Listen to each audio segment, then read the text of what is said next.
si Deb at malugod kong inihahandog sa inyo ang Overcomer's Journey.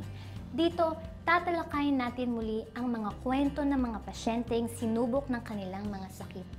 Sa kwentong ito, malalaman natin ang kanilang mga karanasan, mga aral na natutunan at inspirasyon na maaaring makatulong sa ating buhay.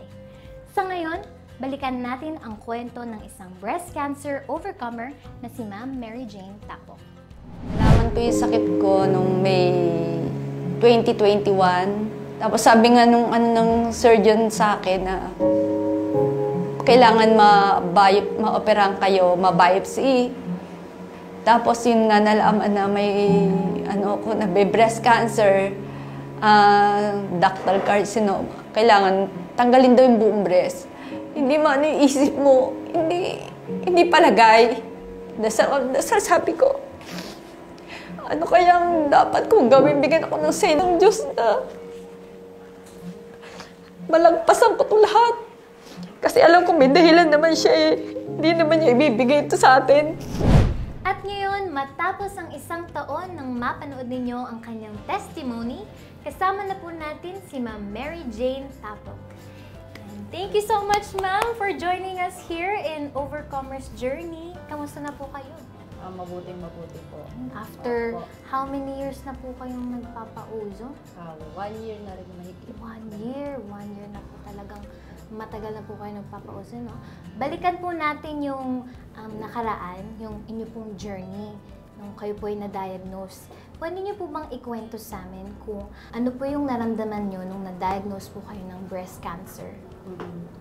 Bale noon kasi, nung malaman ko yan, talagang mahirap tanggapin. Sa isang katulad mo na hindi mo naman yan inisip na mangyayari sa iyo. Bale naiiyak. Pero masaya ako. Kasi, nalagpasan mo na lahat. Bale ngayon, naiiyak na ako. Natutuwa na lang ako. Yun. Congratulations, Ma'am! Yan yung mga emotions po talagang nabibring back po, ano? Paano niyo po hinarap yung mga emotional challenges nung nalaman yung may diagnosis kayo? Mahirap nung una, syempre. Pero nung may sa akin ng yung pamilya mo, syempre, na aanuhin ka nila na lakasan ng loob. Tapos yung pagdadasal talaga. Yun ang number 1 na isuko mo lahat. Ibigay mo na sa kanya lahat kung anong mangyayari. Yun na magpapaluwag na lahat ng nararamdaman mo. Problema, yung bigat, yun. Ano ba yun? Okay lang po talagang ganun kapag yung journey mo, naaalala mo. Talaga pong pagdadasal, sabi niyo po, that's very important sa journey niyo po, no?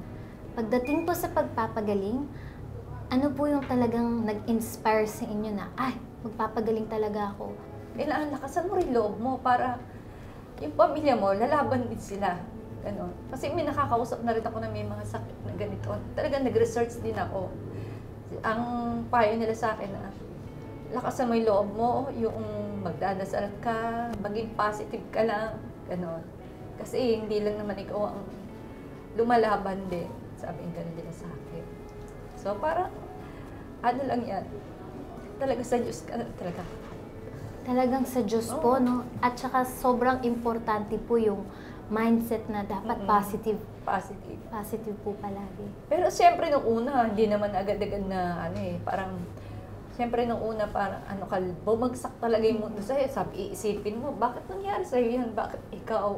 Nung nangyari na sa'yo na meron pa naman nakakausap, tingnan mo yung mga anak mo, yung asawa mo, yung pamilya mo, doon ka lalakas sa loob mo. Talaga pong family, so important, no? Gano'n nga po ba ito kahalaga sa may sakit na suportahan, yung suporta po ng family? Gano'n po ito ka-important? Kasi kung yung pamilya mo, hindi ka nila tinutulungan, pinababayaan ka lang nila, wala silang sa'yo. Ikaw lalo kang hindi ka lalaban. Iisipin mo na lang, wala naman pala nagmamahal sa akin eh. Kaya dapat, number 1 talaga, yung mga pamilya natin na handa ka nila tulungan, ganon. Talagang kailangan mo yung support talaga ng family kasi sila yung pwedeng mag-push sa'yo, no? Oo, ganon. Sila po yung nag-push talaga sa inyo mag-pursige na lumaban. Ayun, ma'am, sa 1 year na healing journey mo po, gaano kalaki ang naitulong ng patuloy na pagpapa-ozone therapy sa inyong healing journey? Napakalaking tulong ng ozone therapy sa akin. Kasi wala kang mararamdaman ng side effect, gano'n. Pagkatapos ko mag-ozone, talagang malakas ako. Yung nagagawa ko pa yung mga dati ko pang ginagawa. Wala kang mararamdaman na masigla ka. Parang iisipin mo, gusto mo pa nga bukas ma-ozone ulit ako para hindi mawala yung lakas ko, gano'n. Talagang maganda po ba yung tulog nyo? Ayun, oo. Wala naman pong nahirapang huminga or anything? Walang gano'n. Ayan, sa inyo naman pong mga pinagdaanan, dami nyo pong hinarap, no? Yung mga takot. Pero dahil nandyan po yung inyong family, ano po yung natutunan yung aral dito sa inyong journey? Kung inaalagaan mo yung pamilya mo, alagaan mo rin sarili mo. Yun. Kailangan pag may naramdaman ka na sa palagay mo na iba na, pa-check up ka na. Katulad ng nangyari sa akin, bali, parang sinabihan lang ako ng anak ko na, Mama, magpa-check up ka. Tapos, ayun, buti na agapan. Stage 1 lang. Sobrang important po yung pagpapa-check up. Pag may naramdaman, talagang pumunta na, no? So, ano naman po yung mga nabago sa lifestyle nyo sa loob ng 1 taon? Parang ganun din naman. Kasi yung trabaho ko, ganun din. Tapos, kaya lang, syempre, yung mga hindi masyadong mabibigat, huwag mong gawin. Kasi bagong opera ka pa lang, ganun. Para pong normal lang na ulit yung buhay niyo po, no?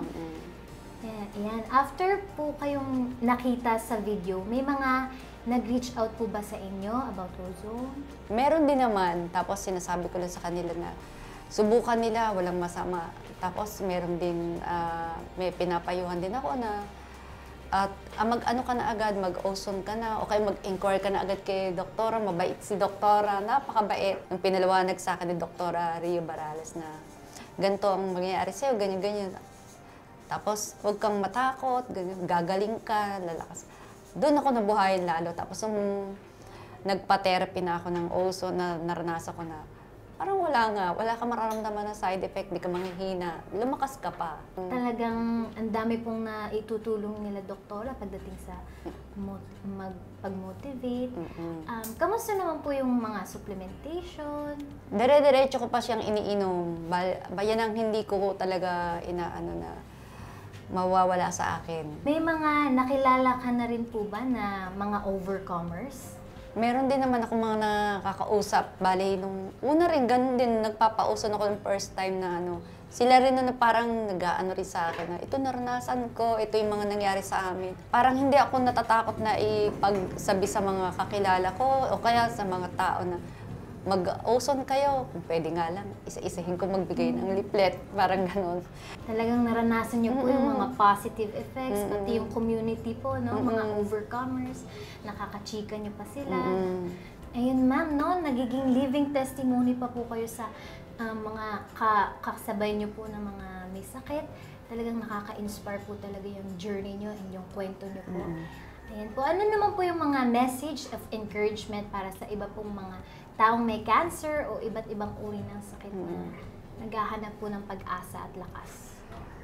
Ang gawin nila, mag-research lang sila or talagang mag-ozone na kayo. Huwag na kayong magdalawang isip talagang ozone na kayo. Kasi talagang itong ozone maganda sa atin. Tsaka wala kayong mararamdaman na mga side effect na ganyan. Talagang lalakas kayo. Yung kahinaan nyo na nararamdaman nyo na may sakit kayo, hindi nyo na mararamdaman yan dahil may ozone. Positive lang lagi tayo sa buhay, magdasal tayo, ihingi natin lahat itaas natin lahat sa kanya yung mga problema natin, siya nang bahala sa atin. Ganun. Yan, thank you so much po Ma'am Mary for sharing your journey sa atin. And welcome sa ating Overcomers Club. And see you, talagang excited po akong makita kayo ulit sa inyong second year. Thank you rin sa iyo. Sana magkita pa ulit tayo. Opo, thank you po. Okay po, salamat na marami. Salamat din sa iyo. Sana magtuloy-tuloy pa rin ang sa pagte-therapy ko sa ozone. Opo, makikita po tayo pag magpapa-ozone po kayo yan. Thank you so much po. See you next year ulit. Yes, second year. Second year po. Salamat po. Dito sa Overcomers Journey, patuloy nating ibabahagi ang healing stories ng ating mga pasyente dito sa OzoneMed. Kung meron po kayong mga tanong about ozone therapy or kwento na nais niyong ibahagi, please visit our Facebook page, OzoneMed Wellness Clinic. At sa mga kababayan po nating gustong magpa-consult, please visit our 10 branches sa Quezon City, Bacoor, Angono, Bataan, Batangas, Makati, Southwoods, Davao, Cebu at Pampanga. Thank you again for watching and God bless!